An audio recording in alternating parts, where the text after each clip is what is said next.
to the Free Kick Podcast. My name is Todd. And, a 1-1 draw against LAFC in the CONCACAF Champions League is not the worst result in the world, despite what people are saying on social media. The Philadelphia Union, and we'll get into their history in LA. But look, a lot of positives to take away from last night. The Union back-to-back good games at home against Toronto, against LAFC. And we're going to talk about it all. We're going to talk about, the Union through the first 10 games or 9 games, I guess it is, in the regular season. And who better to join the podcast, Mr. Meme God himself on the Free Kick Podcast Twitter. You guys have not heard from him before on this podcast, unless, I told you guys last episode, unless you're an OG listener to The Free Kick when me and my old co-host Tyler used to talk about the Premier League, Champions League, and the guy joining us might be America's biggest Aston Villa fan, maybe the biggest Aston Villa fan. Definitely up there, top 10 best fantasy Premier League players in all of the world. Not even just America, but all the world, right? Sound about right? That is Mr. Andrew Deihl. Andrew, welcome to the podcast. Again. Thank you for having me, Todd. Yeah, man.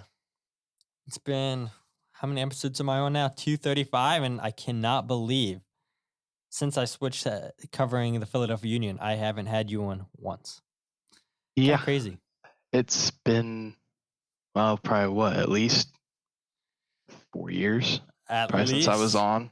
At least 4 years. Kind of crazy, right? And I know Dave Knittle's listening to his podcast, and he's like, when are you going to have me back on? Because I think Dave was like one of the first people I ever had on this podcast. When I first started out, I'm like, let me just talk to a whole bunch of Union fans and, learn about the Union through them, but also learn about how they got into the Union. I remember reaching out to Dave, and Dave Knittle, if you guys don't know who that is, he used to host a podcast called Bros Talking Soccer. They covered everything, right? MLS, Premier League, primarily Premier League. I think that's how we all got connected. Then they started getting into like pick'em games for MLS, and him and his two brothers decided, we've been doing the podcast for a while, and it was no more. And then I know Dave also had like the soccer tavern and everything. He tried doing that for a little bit. I think you guys also commentated on live streams, CONCACAF Champions League. And now look at you, right? Covering CONCACAF Champions League games. Came a long way, right, Andrew? Yeah, it's been quite the journey from those starting points, because I remember it was a handful of us, and we just decided randomly, let's just live stream on his YouTube channel with Bros Talking Soccer, I think is what the channel was we were using. And we just talked about, I think it was both games on those nights, and it was late nights, and it was fun. It was interesting, and just kind of live chatting about it. Those are some far back memories. It had to have been at least 4 or 5 years now that we did that. And then thinking back, and Dave was a ton of fun to talk to and chat with, and like we did with the pick'ems. Everything was just a blast doing those things. Yeah, man. I mean, it's crazy how fast like time flies, and it's cool. Like I talked about it before, like on the podcast, where it's kind of wild just like seeing all the connections the podcast has made, and like covering something like so big as the Premier League. And we all know there's like a million Premier League podcasts out there, and seeing just a whole bunch of people get connected with Bros Talking Soccer. You have Lads Podcast, who talked to Kevin at the Philly Soccer Convention, the United Soccer Coaches Convention. That's what it was, at the Philly Convention Center.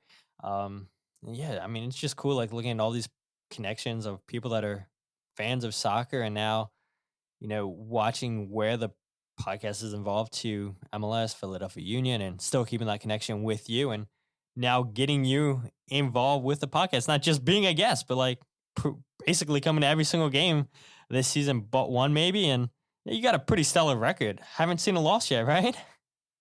No, we have not. I think everyone has been either a win or a draw, so it's been um, definitely an experience to be going each one of those games and just seeing the atmosphere and the fans just getting absolutely crazy when those things happen.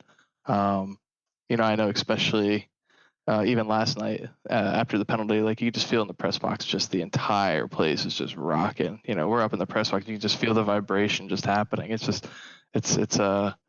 It's quite an experience when you're there, just kind of feeling that atmosphere in a different standpoint. Because I mean, when you're a fan and you're down there, like you feel that atmosphere all the time. But when you're kind of just sitting back and trying to focus on what's going on with the game and trying to watch that, and then just kind of seeing those patches of plays or movements and how the game kind of evolves and how the fans really start to change the atmosphere, it's very impactful. It's really cool.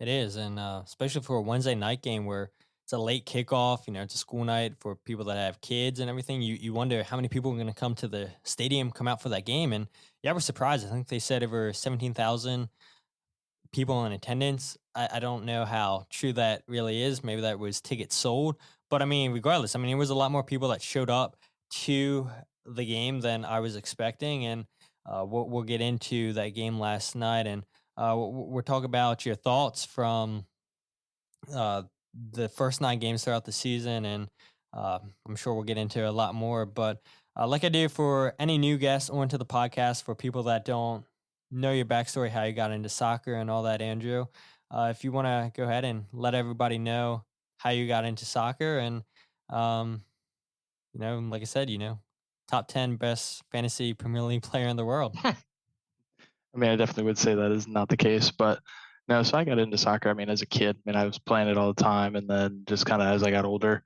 started to get into doing Premier League or MLS. And I remember being as a kid, like they had like little MLS summer camps and doing those things, and just really starting to evolve my understanding of how widespread the sport was, and then just kind of continuously just kind of following and moving along and just learning about different clubs and different regions and different games and atmospheres and just yeah, everything was just crazy. So I mean, yeah, I mean, from a very young age I've played the sport. Didn't go into it in college or anything like that. I just wanted to just enjoy it at that point. Never really had that drive for it. So just been constantly just focused on watching it and just enjoying the games. And Aston Villa, like you already mentioned, I'm a huge Aston Villa fan. Love their team. I've gone through a lot of lows, and then I've more recently been through some of the highs. So it's been a lot of fun enjoying those moments. And then like especially with like the Union, just being a part of that now with you, just experiencing those moments more domestically is a lot of fun. I mean, I've gone to quite a few games now with you. I know I went down to DC for a couple of games, and I've been into Lincoln Financial to watch like international games, and it's a ton of fun going to all the different venues and just enjoying all the games that you can when you have those moments. Even this summer, getting tickets to do the summer series at the Premier League will be a ton of fun as well. So I love the sport. Love learning about it. Love seeing the statistical side of things, and yeah, just enjoying just every aspect of the game and tactical and everything. It's a blast. Yeah, I enjoy sitting in the press box with you and just picking your brain and everything and listening to you talk out loud and everything, what you're seeing going on in the field. And I think that's what like I enjoy is, everybody's going to have a different viewpoint of how they see the game, different ideas and everything. That goes for, not just people that are fans, not just people that cover. I mean, you look at all the coaches and everything in the world too. I mean, people have different ways how they want to approach the game. Jim Curtin says that. He says there's no right way how you play this game. Everybody's going to have different ideas. And yeah, it's nice hearing different people have different thoughts. I mean, life would be so boring if everybody agreed and saw everything the same way. So it definitely makes it interesting. But so the last thing I want to get to, Andrew, before we talk about the Philadelphia Union and LAFC game and everything else we're going to talk about tonight, there's a ton of fans in America that consider themselves soccer fans. A lot of new people getting into soccer. And the thing about that is, a lot of those new fans will not support their local soccer clubs. They won't support their domestic leagues, but they have no problem supporting a Premier League team that they really don't have an attachment to. And yeah, some people might say, well, I have an attachment because I played FIFA. I guess that's something. But to me, like, it's not a huge attachment. Like, I could tell you my story, how I got into Manchester United. That doesn't involve video games. I'm sure you can say the same thing with Aston Villa, and there's a lot more stories for that. But you try to get these people to get into their domestic leagues, and they absolutely refuse to support MLS, USL, whatever it is, because they say, oh, the quality is not what it is compared to the Premier League or La Liga or the Bundesliga, which is true. But I think as Americans, I mean, we got to get past that mindset, because if you want the sport to grow here in America, you've got to support your domestic league. And that's fine. You can support a club overseas and everything, but you've got to take care of what you have in your backyard if you want to continue to grow. And so I don't know if you fall in that category where you have the mindset where, oh, I'm not going to support MLS because the quality is not there. I know I did have that, but I decided to give MLS a chance. And yeah, I mean, MLS has come such a long ways from what it was when I first started watching in 2007 to here we are in 2023. And it seems like these owners are a lot more smarter now, going to these smaller countries, going to South America, to these smaller countries and signing players that nobody's ever heard of. And yeah, you're always going to find talent in Brazil and Argentina. But it seems like MLS is getting smarter, signing players that are young, that have been given up on maybe in these smaller leagues, and they come here to MLS and get a fresh new chance, and we see them eventually get sold back to Europe if they let up the world. And I don't know, were you ever in that category where you were like, I'm not going to support domestic soccer? So I wouldn't say I didn't support it. I was always kind of someone who I felt that there could have been more done to it. And, I won't sit there and say I wasn't part of the pro rel camp, sitting on that fence and dying on that hill occasionally. But, I think some of the tougher parts of it is like when you kind of ask that question, I kind of think back myself, like like when MLS was always on, a lot of your other primary sports that a lot of Americans wanted to watch were on at the same time, whether that was, the NFL was on, whether it was college football was on, whether it was, whatever else was kind of on that day because of the way that the scheduling was back then. It kind of was throughout the day. And so they also had like the night games. More so now night games have kind of drifted in, and now that's kind of more of a primary now. So it was just kind of, I think for some, and even myself, it was just the timing of it wasn't always perfect. So I wasn't always interested. I think some fans, maybe more so now, I think it comes down to a little bit of a couple things. I think ease of access is sometimes one thing that people will say, for Premier League. I mean, you can turn on the TV, and as long as you have basic cable, you can watch pretty much half the games if you want. Now you need to have a Apple TV subscription and then be able to access the season pass. So it's not to say you can't still watch a few of the games, but it's like if you want the full experience, you're having to pay quite a bit extra on top, and people already have subscriptions, and then they have excuses for that. And that's some of the battle with it. I think sometimes too, which I was listening to a podcast the other day, which I think was quite interesting about it, was history is a very interesting point that was brought up. More so for the fact that a lot of people kind of look at international leagues, like whether it's Premier League or the La Liga, Liga and Bundesliga, whatever, and those teams have decades upon decades of like history. So there's a different kind of mold to that fan base at that point. So there's kind of that history that people maybe kind of get attached to, and the history quite hasn't built yet in the MLS because it's still young. I mean, it was founded in '94, so I mean it's still not even 30 years old, the league. So there's still a lot of growth that has yet to be there.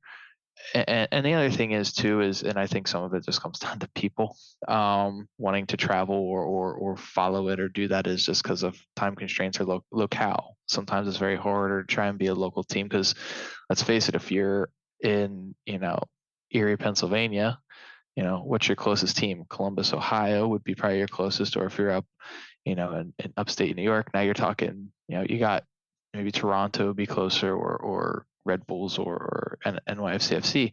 So it's just kind of like the locales are just very distant, and a lot of what was the growth in the international was because everything was already at home.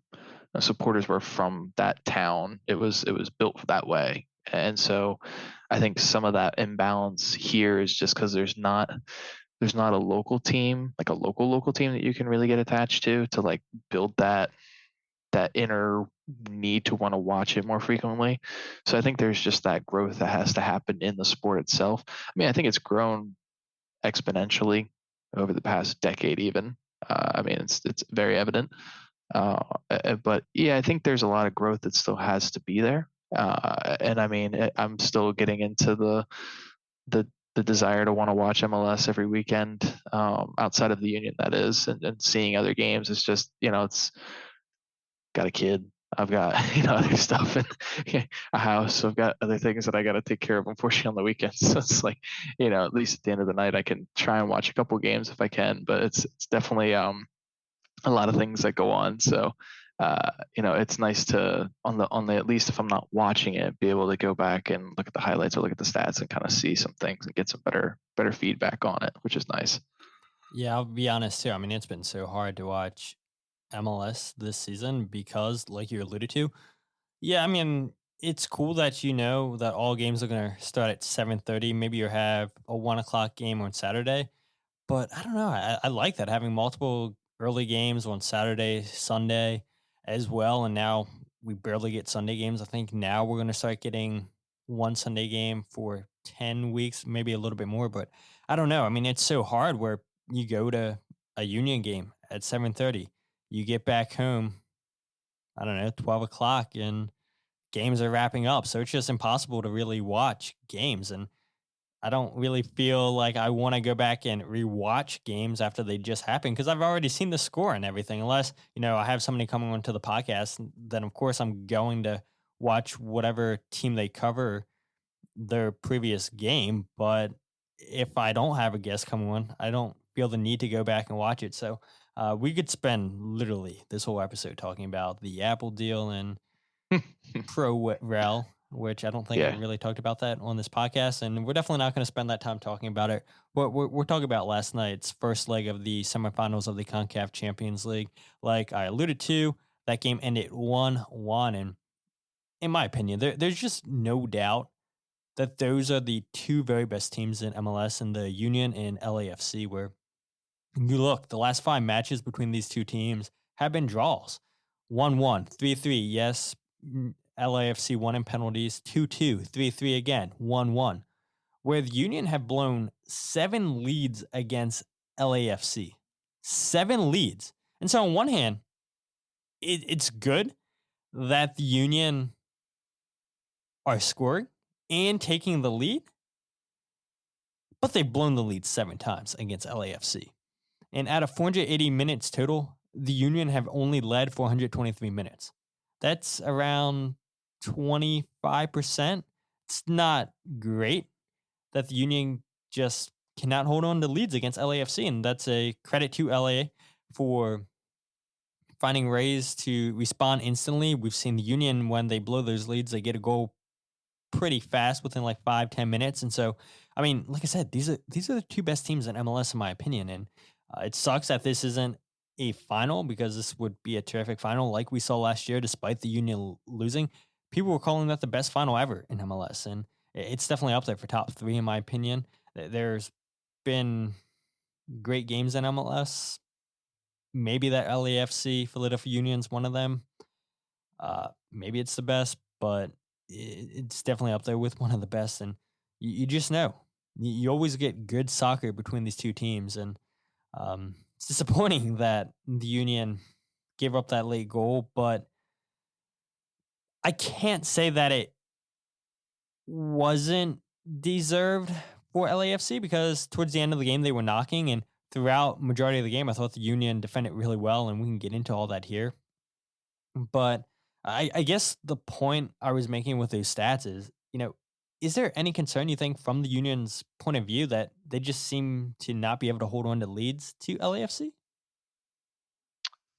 I don't know if I would say it's a concern. I think it's just the fact that both teams are just that strong, and it's just they have a very good mentality. LAFC is very well drilled.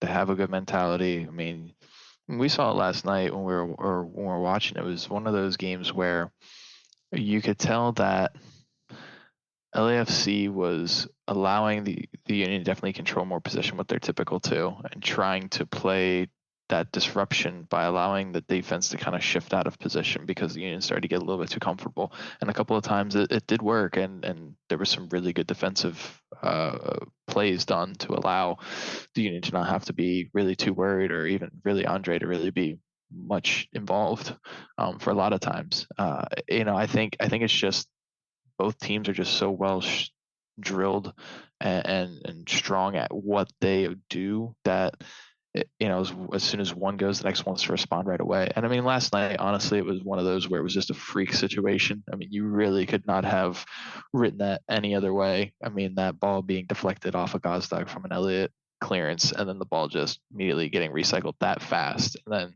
the goal was just that quick. I mean, none of us were expecting it. I mean, at that point, it looked like everything was going to go that way. But, again, LAFC just picked up that extra gear as soon as that happened. I mean, the pressure was definitely being pushed right on the Union immediately after the goal. So it's just the way that the team is set up. I mean, they do very well. Steven Trundlerla does a very good job of getting that team ready to go as soon as anything changes or happens. And I thought both managers did really well last night.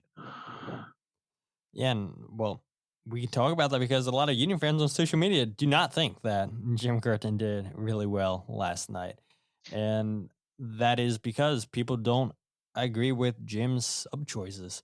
78 minutes until we saw our first sub, and that's only because Jose Martinez was injured. And we can go ahead and talk about some of Jim's quotes for Jose Martinez. I know you got a good question, and we wanted to post the audio soundbite, but yeah, good old CONCACAF has not posted the video from the press conference. And yeah, I did record the press conference, but the audio is not that great. And honestly, like no matter what I did edit wise, it probably wouldn't have came out great anyway. So we have no sound bites. So we'll just go quote for quote from what was said when we bring up quotes. But Jose Martinez was fantastic last night. Sucks that he had to come out, but fans complain about, oh, Andres Perea, why isn't he in there more?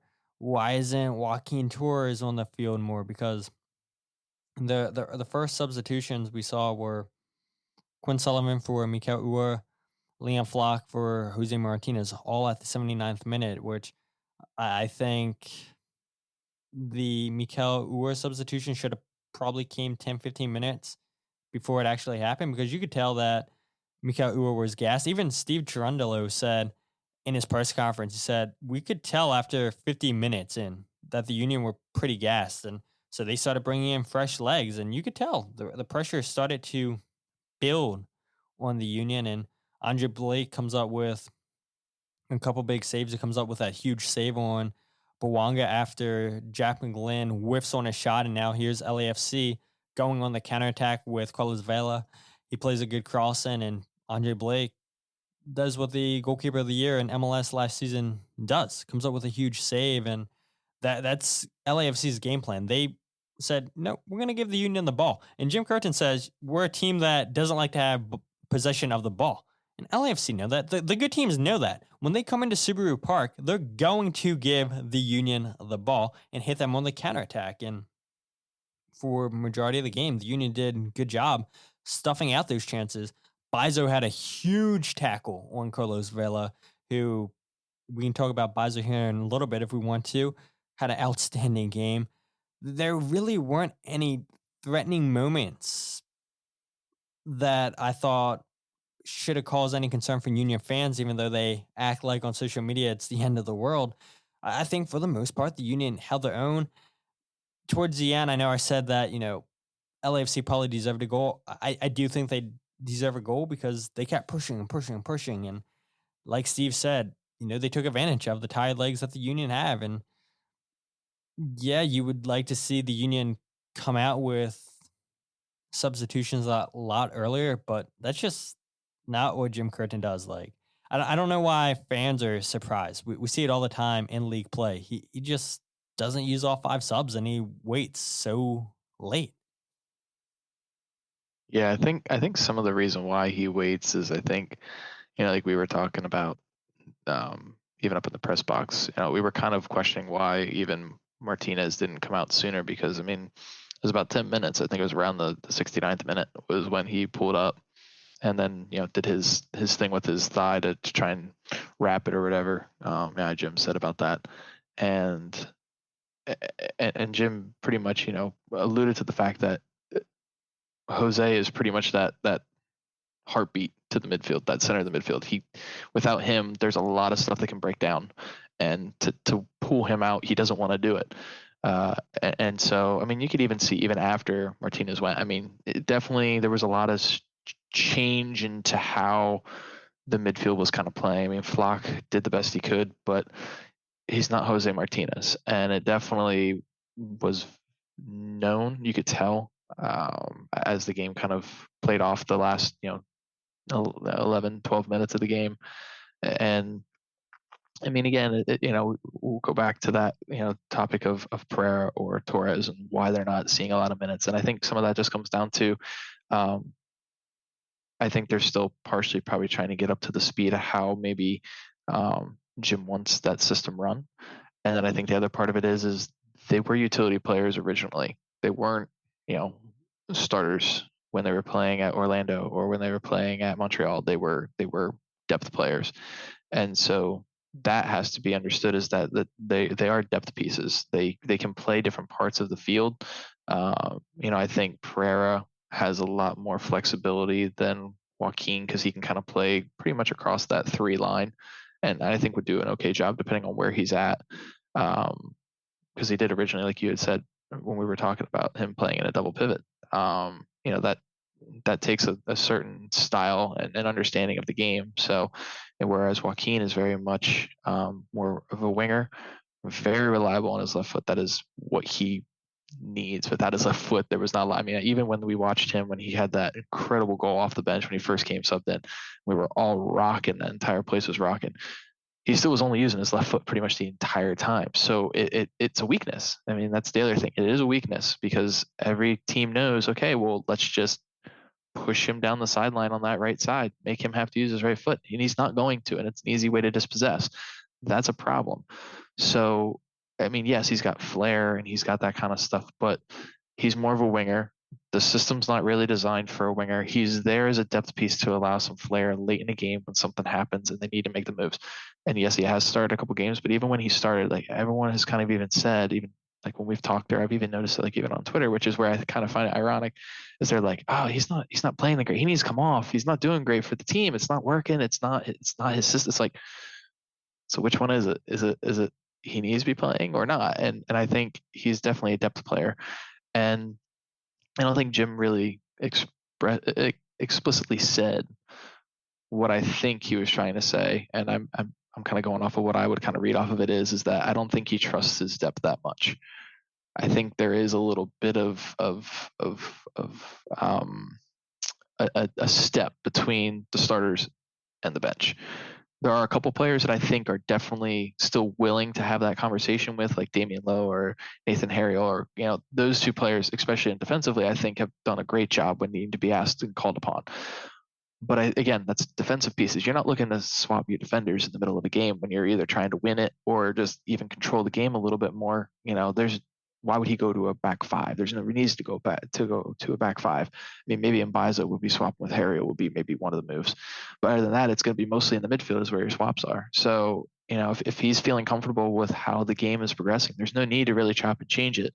Although, yes, I think Bedoya could probably use a few less minutes and get some rest on occasion, or maybe try and tweak it a little bit with Ura and Carranza. But who are you going to bring in up top that's a very similar play style? Quinnen's done well when he's come in, but it's not his style. It's not exactly what he is. So it's just learning and trying to figure out, okay, like maybe it's just the depth pieces need to be bought to fit what Jim needs, and it's just going to take some time yet and break out those kinks. Yeah, you're right. Look at the pieces that LAFC brought off their bench last night. We're looking at Borgas, the player that they got from Leeds. I think you said, $1.1 million that LAFC played, and the Union aren't going to pay that much money for a guy who's going to be on your bench. Now, granted, LAFC are going to hope that eventually he starts, and Carlos Vela is not going to be with LAFC forever. So ideally, he's going to be the one replacing Carlos. But the Union aren't going to go out here and spend that much money for a player to sit on the bench. If you're paying that much money, you're going to say, yep, you're going to be starting. That's not the case. And you bring up a really good point where why do people expect Andres Perea and Joaquin Torres to be a starter when they weren't even starters at their previous club? So how can you break into a starting 11 in Philadelphia where it was pretty much unbreakable, and now we've seen Jack McGlynn pretty much take Liam Flock's spot? That's the only spot change from last season. And so for fans that think that, Andres Perea is going to come in here and take minutes from who? Who's he taking minutes from? Yeah, maybe you can bring him in a little bit earlier for Ali Bedoya, but I think you're right. Jim Curtin doesn't trust his depth. You look at Jesus Bueno, who the Union, I believe, bought in 2021. Fans are like, why aren't we seeing him in 2021? Why aren't we seeing him in 2022? And now we're seeing him a little bit more here coming in as a substitute in 2023, but he's still not starting. And I think part of that is you're coming over from Venezuela. It's your first time leaving the country. You're learning a system that requires a lot of stamina. You've got to get those pressing cues right. Because as soon as one person messes up their spot where they need to press, the whole thing falls apart and you see the Union get counterattacked. So it's like, as soon as one person gets pulled out of position, it all falls apart. And that's why Jim Curtin says, we don't rely on superstars. It's the team. If one of us don't do our job, then all of us don't do our job. And so all it takes is one. And so you're not going to rush these players in Andres Perea. You're not going to rush in Joaquin Torres because they've still got to learn these pressing cues. They've got to learn their roles in a 4-4-2 diamond because Jim Curtin's not going to go away from that because they bring in a player that played in a double pivot, a player that's a winger. Like you said, they don't use wingers. It's why we got rid of Fafa Pico, why we got rid of David Accam, Jack DeVries. They got rid of all the wingers because they don't use them. And yeah, it's a little bit mind-blowing that they bring in Joaquin Torres, who is a natural winger.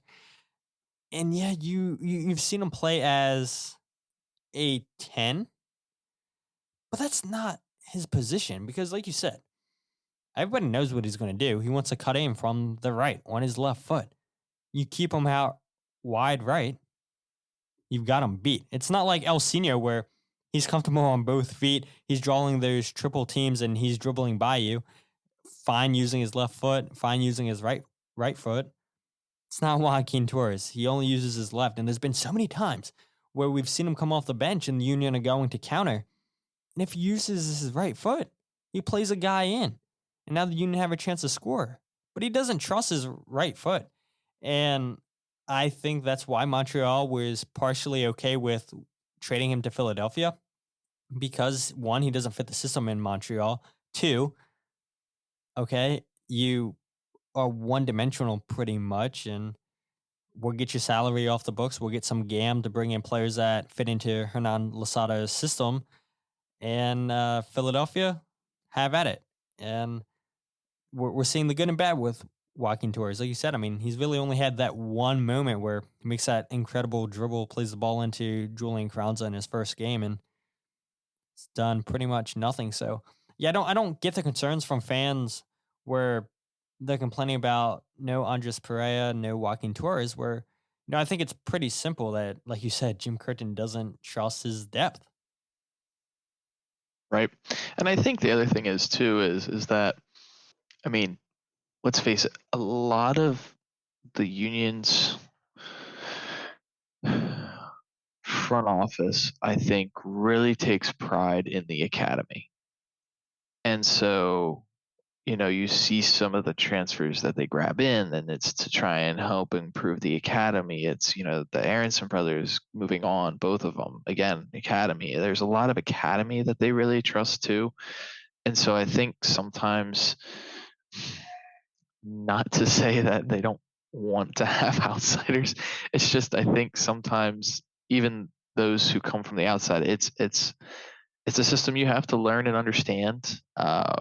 For some of the players too, it's also being able to communicate. Like you were kind of saying about some of the different transfers that have happened in the past few years. I mean, for example, like you were saying, like Bueno, I mean, you need to also learn the local language, which is sometimes hard and takes time. And I mean, you have to be able to communicate, to be able to make sure that the team is working in a good fluid manner. And you don't know the behind the scenes stuff, and you can't point fingers, and you can't say this, that, these, and those. I mean, the only thing you know is that Jim currently isn't using him that often, and there's a reason behind it, and you have to trust that he's got a reason behind it that's a good one, and that I think a lot of it is just that tier break, and some of the players can be right there, and that's part of the growth of the union that have to take that step forward, is being able to have that proper depth and let that progress. I mean, some of that depth that you had or knew you had are getting transferred out. I mean, let's face it, you have to be able to make the money to be able to buy the players, and this is kind of a flowing system. So you have to be able to have that balance in between those. So it's a lot to balance. And again, maybe I shouldn't say that Jim doesn't trust him, but I think that Jim just really has a system that he needs to have a player understand. And if they're not understanding it, he's not going to just throw them in there and say, have at it, because it's just going to break down. I mean, we've seen it a couple times when that system just tweaks just a little bit. Even when Jose went out, even yesterday, it was the same thing. You could just tell the system just didn't seem the same, because again, Jose has a lot of really good qualities. He can pass the ball really well. He can defend really well. I mean, he's like a dog hunting a bone on defense. He's going to the right, he's going to the left, he's backing off and tracking back on the defensive line. He's going up and giving himself a spot in between the thirds to be able to pass the ball. I mean, he's just all over the place. If you don't have someone that's going to have that same mentality and that same drive, the whole system just starts to crumble a little bit. So you have to be careful with your substitutions to make sure that it doesn't disrupt the flow of the game that you're already working through. Yeah, I agree with you. I mean, bring up a lot of really good points, and you talk about bringing in players from the academy. Here's the thing, right? Those academy kids, what system are they playing in? They're playing in a 4-4-2 diamond. Like, so when they come up to the first team, they should have an idea, all right, how to play in this system, because they've played in it from however long they've been in the academy, where you bring in a player like Joaquin Torres, Andres Perea, even Damian Lowe, right? I mean, I know some people have said they wanted to see Damian Lowe more, that some people think that he's better than Jack Elliott, which I think is a little bit far-fetched, but even Damian, like, yeah, I mean, it's not as simple as putting him in next to Jacob Glesnes and say, all right, be the other center back, because everybody's responsible for their pressing cues. That communication, who's going to step from the defensive line to go to the ball, who's going to stay back when that other center back presses, who's going to be the one that's dribbling up. So I mean, there's a whole bunch of communication, like you talked about. There's just a lot of learning. It's not as simple as playing FIFA. All right, I'm gonna play this player here, and they're gonna go out and get the result for me. It just doesn't work that way. And I think sometimes as fans, that's what they make it out to be. I mentioned Jack McGlynn here, and since we were talking about him a little bit, let's go ahead and bring up that topic. And trust me, we'll get back into the LAFC game. I know we kind of went all over on my notes. It's fine. We're bringing up points that I wanted to bring up. So trust me, we will get back to the LAFC game. But Jack McGlynn, it seems like he's won the starting spot over Leon Flock, right? I know Leon was dealing with that pelvis injury. He missed the game because of that, but you've got to be blind to think that Jack McGlynn hasn't won this starting spot over Leon Flock. And I've been on this podcast multiple times complaining about, Jack McGlynn doesn't really fit this formation. He fits a double pivot where he can have Jose Martinez do all the defensive work for him, because Jack's not the most skillful player defensively. But he's taken such a huge leap from last year, watching him play in the 4-4-2 diamond to where he plays now, where, okay, he's still not the best defender, but he seems a lot more comfortable out there doing the defensive duties than what he seemed like last year. And I know last year, too, There was times he was playing as the right midfielder, which I think Jim's learned from that Jack McGlynn's not going to be your starting right midfielder. They did that because they needed to find ways to get Jack McGlynn on the field. Ali Bedoya was injured, and we talked about it in the press box. Nobody on this team has the passing ability that Jack McGlynn has, and now you play him in a more natural left-sided role. Now he can play the ball easily with his left foot, where he doesn't have to try to shift his body and still use his left foot playing on the right side. Now everything's a lot more comfortable for him on the left. But it's pretty obvious that Jack McGlynn's taken the starting spot from Leon Flock, right? Yeah, no, I don't see, unless there's an injury, that spot's gonna change anytime soon. And it works well because he's playing on the left side of that diamond midfield, so it allows him to use his strength in his left foot and be able to just distribute the ball. I mean, you see it time and time again when we're sitting up there in the press box. I mean, he sees some really good balls and can really distribute exceptionally well. And yeah, there are some defensive things that he has to work on. He's not the fastest player, so but he's only 19 years old and has a lot of time to develop as a player, understand his role on that team, and to be able to know the points of where he needs to be at when the attack's going on or when they're trying to defend. And it's all learning curves. I mean, it's things that you have to learn as you progress. But yeah, I mean, I think that his passing opens the door on that left side. It allows Kai to kind of be a little bit more aggressive, that he can distribute that ball over the top for Kai. He's finding Ura, he's finding Carranza. I mean, he's playing some really nice passes. And yeah, there are some errant passes, but that's with any player really. As you watch the game, there's always going to be a couple that just go wrong, but you can see it in his eyes. You can see what he's trying to envision that play be, and it's just getting that communication that at that point to get the other players to understand, like, hey, like, I'm seeing this, or I can definitely play you right there, like, just trust me. And it's trust, it's a little bit of everything. So it's very intriguing, because I know at the start of the season we saw Flock, and then McGlynn just kind of immediately just kind of slid his way into that spot, and then has just not lost it because of that. And I think he's played really well, and definitely someone that's definitely stood out so far this season. Yeah, and I'll continue to say it because I've said it so many times on this podcast. The one negative that you get when you're starting Jack McGlynn and Kai Wagner is every time that Kai Wagner goes forward, now you're relying on Jack McGlynn to cover for Kai if the Union lose the ball in the offensive half. And like you said, Jack McGlynn's not the fastest player. Now, the way you would cover that is, all right, if you lose the ball in the attacking half, now you need your strikers and Daniel Gazdag to press like hell to try to win that ball back, because now the opposition is going to try to play quickly into the channel that Kai Wagner has left. You're going to hope that Jack McGlynn's there to cover. Maybe Jose Martinez faster can cover for that space, but then you need Jack McGlynn to cover for him. And again, that's like we're talking about, where there's just so much pressing cues where as soon as one person messes up, the whole thing falls apart. And you learn on that with training. The more time you're training with the starting 11, the more comfortable you get. And yes, training helps a lot, but you got to get those reps and actually play those games. You can try to simulate a game as much as you want in training, but nothing's going to compare to the actual game. And so I think I've accepted that Jack McGlynn's going to be that starting 8. I love Leon Flock, what he does defensively. I've said it so many times that we haven't had a player with his engine, with his motor, since Brendan Aronson. Nobody presses on the team like Leon Flock. But the Union also aren't the same pressing team that they were in 2019, 2020, where it was a constant press, all-out press, like we've seen from Liverpool.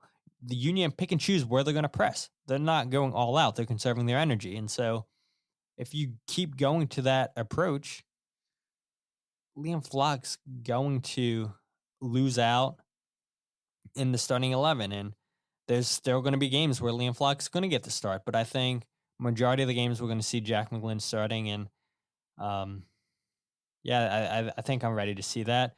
But we're on just the topic of players taking other people's position.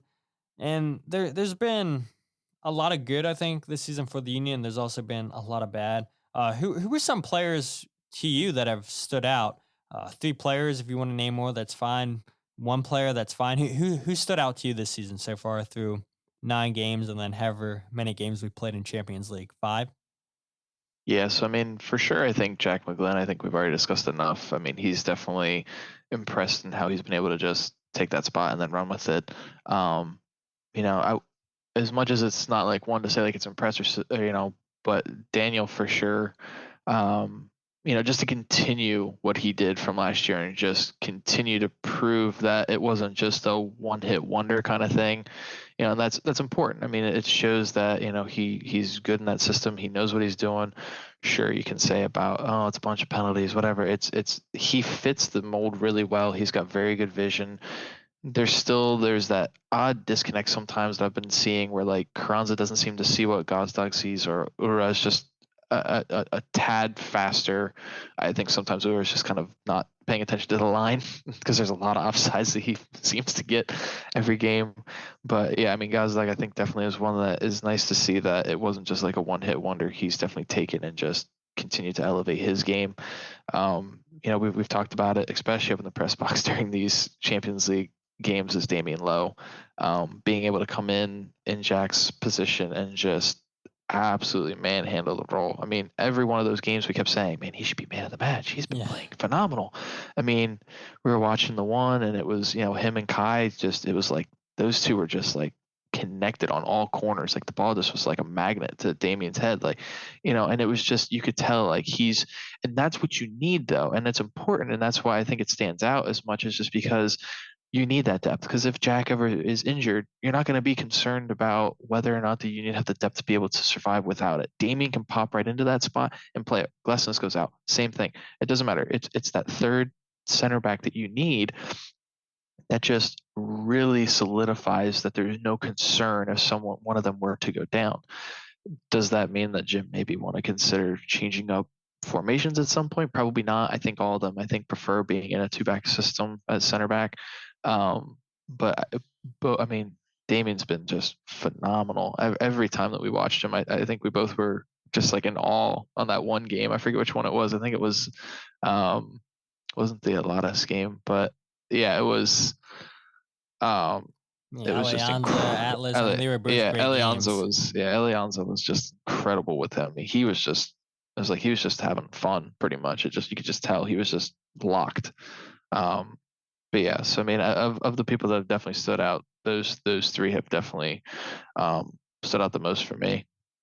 Yeah, I mean, you hit on 3 of mine, so I don't have to talk about Damian Lowe or Jack McGlynn, but I think overall for me is Jacob Glesnes. I mean, maybe for some people that's not surprising because he won Defender of the Year, but I think he's taken his game to the next level, where last year we're all complaining that Jack Elliott's not getting the recognition that he deserves.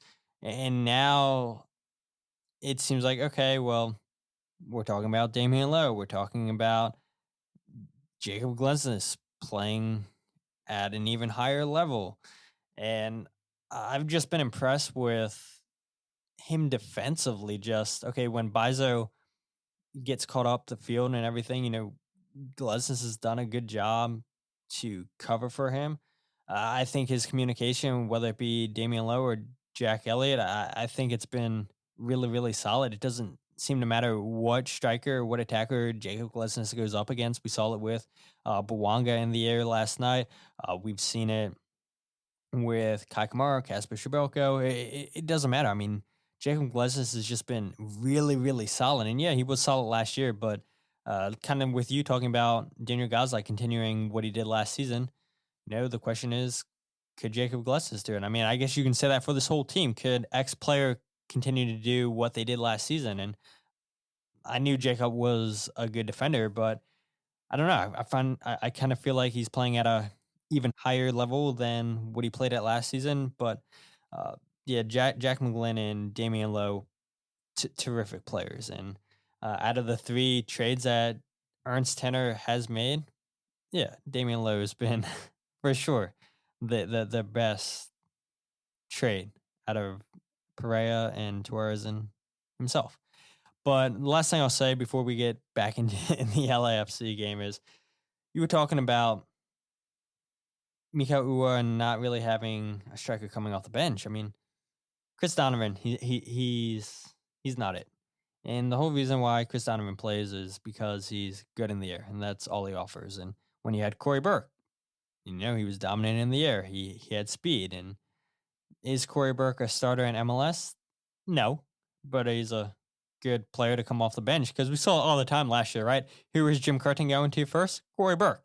And now it seemed like it was Jack McGlynn when he wasn't starting, but now it's kind of like, okay, Chris Donovan, you're their first substitution to come off the bench, but it's not a great first option when he's not MLS quality. And so my question is, I mean, should the Union have added a striker at deadline day? Yeah, they could go and sign a striker once the window opens back up in the summertime, but will they? I don't know. I think they do need a backup striker, but how does Ernst Tanner, how does Jim Curtin convince Jay Sugarman to spend money on yet again another striker? They paid over $1 million for Jose Riasco last season. They paid over $2 million for Mikal Ua, $2.8 million. They bring in Julian Kranza. They bring in Chris Donovan. How do you convince Jay Sugarman to say, hey, look, let's go get another striker? They sign Nelson Pierre to a homegrown contract now. Granted, he's not eligible to play for the first team because I think technically he's on full season loan with Union 2. So we won't see Nelson Pierre this season. I'm pretty sure that's what the website says. But I don't know. You kind of feel like maybe they should have brought in another striker, right? I think in some ways, Jim wanted to leave it as just the two, and then as the game progressed, go to one and press it in a different manner. I mean, you see that every time with like Quinnen or with Joaquin when he's come on. It's very much well, we won't go for Ura's height per se. For some of that, I mean, Carranza is more for the collection, the trapping of the ball. Allow that more speedy or flair kind of player to just kind of overlap still and just keep that same kind of that plug and play. And it hasn't. I mean, we see it time and time again. It doesn't seem to work out the greatest with Quinnen or Joaquin. And again, I think it was one of those where you had to try it and see how it worked. I think now you know that it's just not working the greatest with them as the replacement for Ura. So I think, yeah, I would really think that the plan would be at sometime in the summer window to be looking at getting some sort of a striker.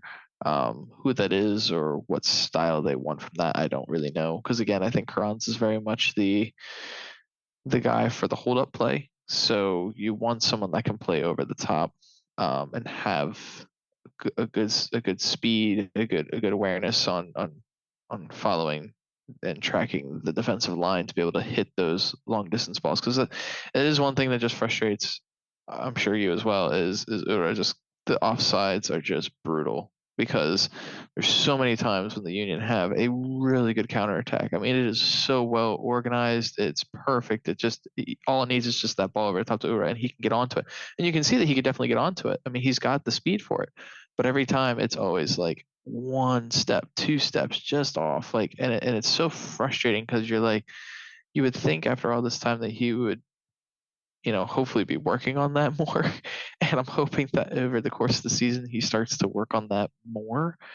But, let's face it, when we watched that game last night, Ura had, his one-on-one chance that it was just a really bad touch that, the second touch. It was that second touch where I think if he could have just put himself more screened in front of the defender, he could have then used his left foot to kind of curve it up over McCarthy instead of being in a situation where his left foot was kind of impeded. And I know there was, discussion of, well, could have he have popped it over top of him? The problem was with that touch, he was just too close at that point in the way that his feet were positioned, watching his replays. He really only had what option he picked.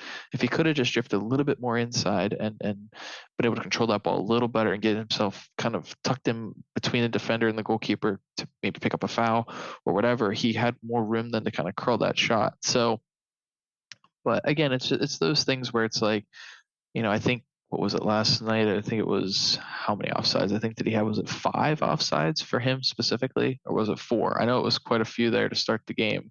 I can't remember that number offhand right now, but I know it was quite a few immediately. Like, we noticed that, and it was frustrating because on a couple of those instances, yeah, I mean, he was right there. So it's just finding another striker that I think can do the same exact thing. It's just, again, just, maybe it is trying to find someone again that's younger, that, or maybe more experienced. Who knows? Just someone that can continue to do that exact same play style, because I think it works. It really does work. It's just, if we could just get that offside just figured out just a couple more times, like it would just really be exceptional. Yeah, Mikael Uhre went off 3 times last night, all in the first half.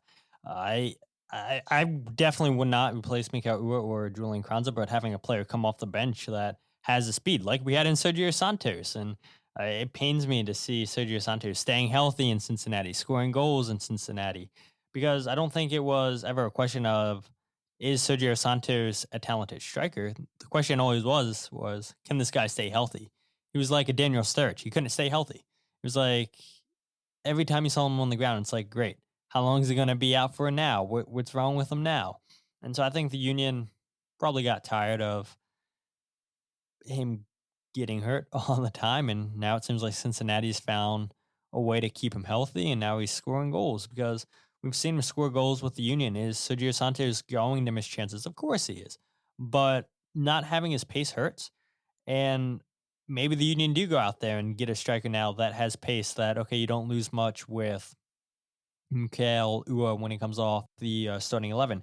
And yeah, the substitution there has been Quinn Sullivan, but Quinn Sullivan's not a striker. I mean, he was a winger in the academy when they were using wingers, but I've said this all the time.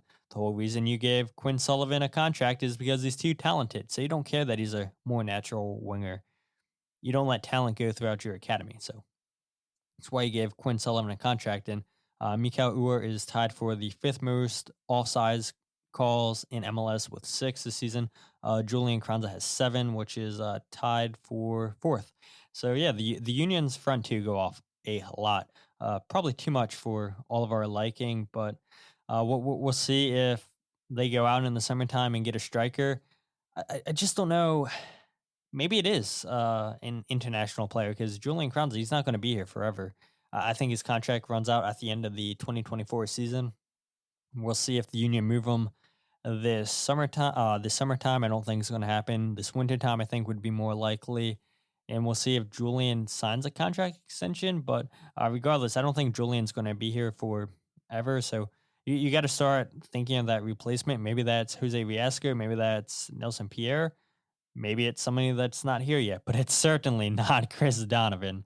So let's go ahead and talk about this LAFC game, and then we'll wrap up the podcast. I mean, look, a lot of fans, like we talked about at the beginning, upset that the Union gave up that goal. It's an unlucky goal to give up. I don't think there's anything the Union could have done about that. It's a bad, unlucky clearance. I think if you want to complain, there's those 2 big missed chances in this game in the first half. In the 40th minute, you see the Union break. Kranza with a terrific pass in behind to Uhre, who, we talked about it, that second touch lets him down. McCarthy's able to make the save easily. Then the 45th minute +2, we see McCarthy with a big save on Kranza after Mikael Uhre plays Kranza in. The Union definitely should have had a goal going into the break. They did not get a goal. Jim Curtin mentioned multiple times throughout the press conference that we should have won this game 2-0. And yeah, maybe the Union should have won that game. I mean, they had plenty of opportunities to score more than 1 goal last night. When you look at the XG battle for all the XG bros out there, Union 1.7 to LAFC's 0.76. XG doesn't tell the whole story. I mean, it's a cool stat, but it doesn't tell everything. But the Union, I think my big takeaway was they left a lot to put this tied to bed, because if the Union win this game 2-0, now LA have to come out in LA and really push. And that opens up a lot of opportunities for the Union to hit on the counterattack, which they like to do. We talked about it LAFC's game plan was let the Union have the ball. They don't like having the ball. That's how we beat the Union. When they make a mistake in our defensive half, we're going to hit them on the counterattack. And now the Union have to go to LA and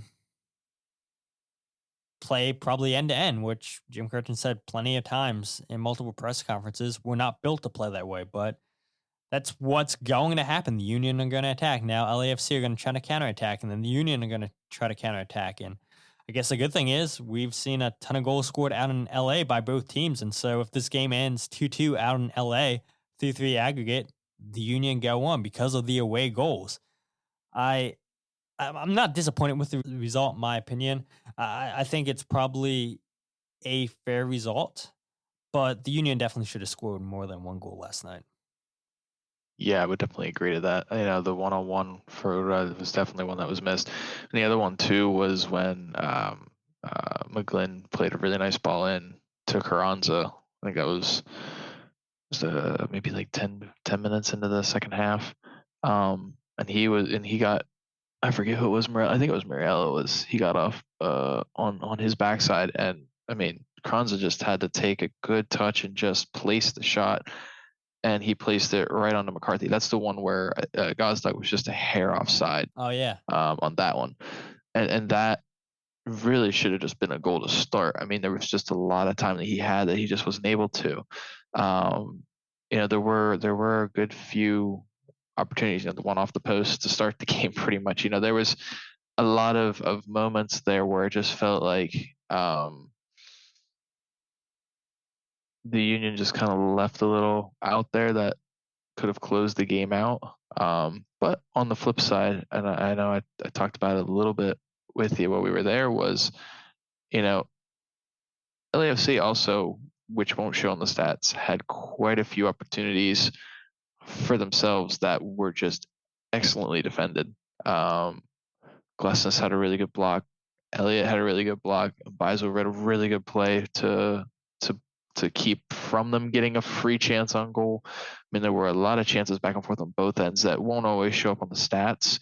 If you go back and watch the game, you'll see some quite incredible blocks on both sides or defensive efforts on both sides. So it was a very enjoyable game. On both fronts that, you could say for either team, you felt like maybe they just left a little bit extra out there that could have been done. So like you said, it would not surprise me if we see another 2-2 kind of game or I mean, definitely a multiple goal game. I'm not going to be surprised if it's 1-1 or 2-2 or 2-1 or whatever. I mean, there's going to be goals in this game because both teams are very well good at executing the plan and are good at finding the small holes that need to be found for either side and just taking advantage of it. So it was a fun game to watch. Disappointing maybe to say 1-1. Sure, I mean you can say it's disappointing because I mean you're technically, quote unquote, you're down right now because you need the away goal. Not to say you wouldn't have still needed it anyway, because Jim said that they would have still had to have scored in LA. Right, because I mean unless you go 0-0, which is highly unlikely in this game because both teams are just too good to just be able to just let that be a 0-0 kind of game. So I mean what would have been better was seeing a 2-0. So I would have said a 1-0 was pretty much a stalemate, and a 1-1 was just a slight loss, but it's not a terrible thing. You still had to score, like you said. Jim even said that we're going to have to score. So I think all it really did is just, instead of maybe saying it would have been over at 90, now we're just going to have maybe more time to play. So it's just really that aspect. So the game's going to be fun on Tuesday night. I can already tell that that's going to be an energetic game. It's going to be just heartache on one side. It's going to be just an intense, fun game to watch. I mean, it always is in LA, especially these late night games. I mean, 3-3, like I said, 2-2, 1-1. I mean, we always get goals out in LA. So I would expect nothing less. But real quick, I've got to bring up some more key points. Jesus Marrero, the Union, it seemed like they loved that matchup where they were playing that ball over the top, whether it be Julian Kranza running in behind Mikel Uhre, and they had chances. They had chances where they were getting behind him. They just couldn't execute their chances. I mean, 5 out of 9 shots on target, 55% shooting accuracy. Okay, that's positive, right? They're hitting the target. You want to see them hit the target, but it's like you've got to get shots that are harder for the goalkeeper to save. I mean, a lot of their shots are right at McCarthy. McCarthy's not making any spectacular saves like we saw Andre Blake make on Bouanga. And so they've got to test the goalkeeper a little bit more. You talked about Bizo, his best ever game, potentially in a Union jersey. I mean, look, recency bias is going to play some effect into that, but that potential goal saving tackle on Carlos Vela after McGlynn whiffs on the shot, LAFC go on the counterattack. It's a great tackle. That is I a mean, that was fantastic incredible tackle by Bizo. And you hear Jim Curtin say, yeah, I tell you guys all the time that he can play in Ligue 1 in France. That's how good of a defender he is. And yeah, I wonder if there is something to that, because Jim Curtin has said that a lot of times in the past that, Bizo could be playing in France. I wonder if they've had teams in France say, hey, look, we want Bizo. Maybe it's because a lot of Cameroonian internationals have played in Ligue 1. And so it's like, okay, well, why wouldn't that trend continue with Bizo? Maybe that's part of it, but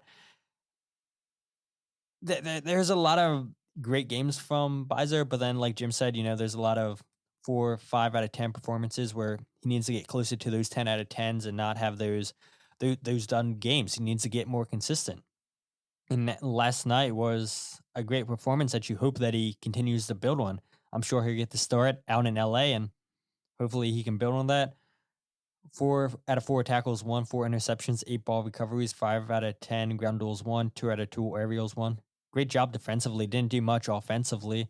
That's just because of the wingers that they have, LAFC. So you don't want to bombard your wingers too much for it. And to LAFC's credit, with Palacios and Hollinshead, but yeah, they both did a good job, covering the space out wide, so the Union couldn't use the fullbacks to attack out wide. I mean, there were some moments, but throughout the game, there really wasn't a ton.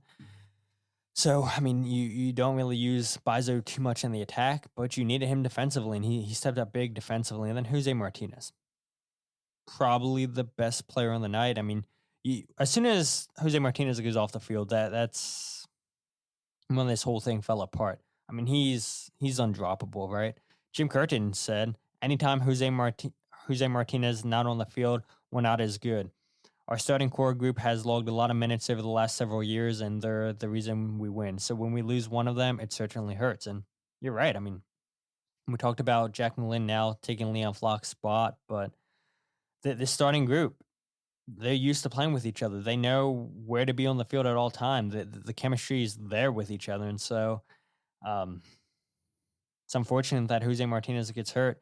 You asked Jim Curtin about that injury, and Jim said, I don't think it's an injury or anything bad, but I think he just puts everything into the game, and he's attacking quite literally and figuratively had to come out. And so a huge blow to lose Jose Martinez, but what a game by Jose Martinez. I mean, what a stud.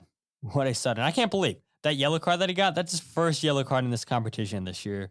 And fans complain, oh, he gets too many yellow cards. Only 1 yellow card so far in CONCACAF Champions League for Jose Martinez. And it's not for a tackle or anything. It's because he's running his mouth to the referee. So I just want to give praise to Jose Martinez and Olivier Bizo for both having terrific games all night long. Yeah, both of them had very, very strong performances last night. It was definitely definitely the two that stood out the most were definitely Jose and Bizo for sure. Absolutely, but we had a lot to talk about this episode. I was thinking, maybe an hour, but of course, Andrew and I can both talk forever, and I guess this is no surprise. Andrew comes on for the first time ever since I've been covering the Union, and so got a lot to say. So, Andrew, thanks so much for coming into the podcast. Definitely have to get you on more frequently, and I appreciate your tweets, and I know the listeners appreciate your memes. I mean, the Atlas fans might not appreciate that, but the Chivas fans definitely loved your memes, making fun of Atlas, and now I've given you credit here the last couple episodes, and I'll say it now to your face. I mean, thanks for all your help with the live tweets and helping out where you can with the podcast. And it's a blast having you in the press box. And for listeners that aren't aware who you are, well, now hopefully they can put a voice to the guy behind the live match day posts. And for people that aren't following you on social media, where can they follow you? So you can follow me at Real Deihl on Twitter. It's REAL_DEIHL. You can find all of my annoying content on there. Like I said before, I'm a huge soccer fan, so you're going to see a bunch of different tweets about many different things, from the Union to just Fantasy Premier League and anything and everything you'll just see on there. But yeah, I really appreciate you taking the time to allow me to hop on here and chat it up with you again. It's been a while, and it was a blast to do it, and hope to do it again here in the near future. So that way then you can have more content. Just additional, more content, a little bit more fun, just kind of talking. Because I mean, it's much more fun to be able to have a conversation with someone about the game and just kind of bounce back and forth opinions. And it's kind of funny where it'd almost be nice to have opposite opinions, just so there was more kind of content. But I mean, we pretty much agree on everything, which is a good thing. I mean, it shows that two of us have a good chemistry and connection and understand what we see and what we want to expect out of the Union. And I think for sure, I think come next Tuesday, it's gonna be one heck of a game. And I think I'll put it out there now. I think it's gonna go. I honestly think it's gonna go 2-2, but I think it's 2-2 after extra time. I think it'll be 1-1 during, and then 2-2 extra. I think it's just gonna be a lot of stress for both sides until the very end. But I think it'll be 2-2 by the very, very end. Well, if that happens, then the Union advance, because the away goal rule still applies in extra time. But that's one thing this fan base does not want, is penalties against LAFC again in LA. I mean, look, I can't do that. I'm trying to erase what happened in LA back in November out of my mind, and I've done a pretty good job getting that out of my head. But dude, if we go into penalties again, I'm probably not going to watch that game. I mean, I could barely watch penalties when I was watching the final in the stadium. And now if we go into penalties again, I'm turning the game off. I'll go to bed. I'll look on social media and see if the Union won or lost. I can't do penalties again. I hate penalties. I love them and hate them. When your team wins in penalties, it's the best feeling in the world. But when they lose, you curse penalties. Just like, if the away goal rule screws the Union, then fans are going to be complaining, saying they hate the away goals. But if you guys aren't following the podcast on Twitter, Instagram, or Facebook, follow @FreeKickPod, wherever you get your podcast, The Free Kick. Check out the YouTube page, The Free Kick. Search youtube.com/@FreeKickPod, thefreekick.net.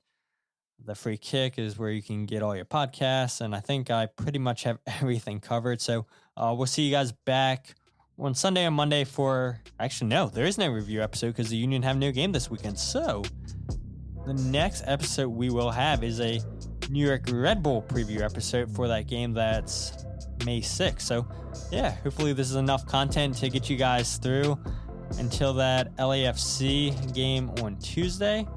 But until then, my name is Todd, and this is the Free Kick Podcast.